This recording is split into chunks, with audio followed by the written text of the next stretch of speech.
ఇప్పటికే చాలా టైం అయింది. కేవలం 2 నిమిషాల్లో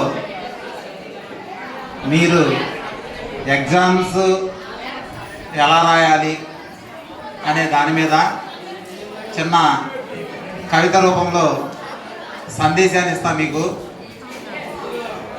మరి ఇంకా సౌండ్ వినపడుతుంది.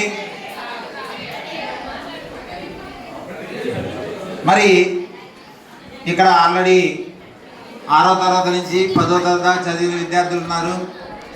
అలానే 8 నుంచి 8, 9, 10 చదివిన విద్యార్థులు ఉన్నారు. మరి వీళ్ళందరూ నేను ఈ 3 సంవత్సరాల నుంచి చూసిన విద్యార్థులు.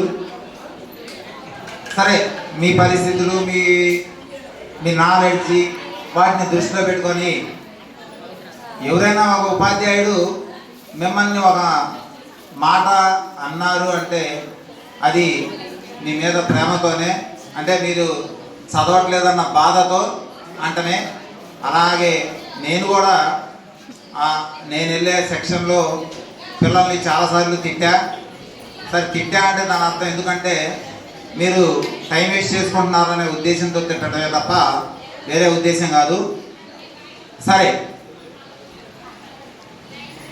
ఓ విద్యార్థులారా, పాఠశాలనే గుడిగా చేసుకునే భావి భారత పౌరులారా, నవ సమాజపు నిర్మాతలారా, జ్ఞానాన్ని సంపాదించే నవ యువకులారా, పాఠశాల విద్యను పునాదిగా చేసుకొని ఉపాధ్యాయులు చెప్పే అంశాలు అర్థం చేసుకొని క్రమశిక్షణను విద్యలో భాగంగా ఉంచుకొని తల్లిదండ్రుల కష్టాలను గుర్తుంచుకొని చదువుపై ఏకాగ్రత పెంచుకొని మనసు ప్రశాంతంగా ఉంచుకొని పరీక్షలను ఒక యజ్ఞంలా భావించుకొని మంచి దస్తూరిని ఆయుధంలా మార్చుకొని ప్రధానోపాధ్యాయులు సుబ్బారెడ్డి గారి నిరంతర పర్యవేక్షణలో అందరు ఉపాధ్యాయుల ఆధ్వర్యంలో కథలు, పద్యాలు, పేరాలతో తెలుగును, చుట్టి బదులు, దీపావళి లాంటి వ్యాసాలతో హిందీని, ఆంగ్ల భాషలో ఆంగ్లాన్ని ఎంకరేజింగ్తో రాసి మ్యాట్రిక్స్, ఆల్జీబ్రా లాంటి లెక్కలు అవలీలగా చేసి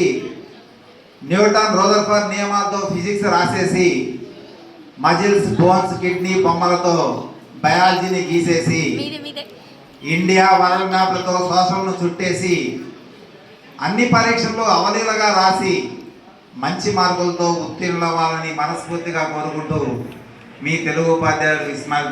థ్యాంక్ యూ.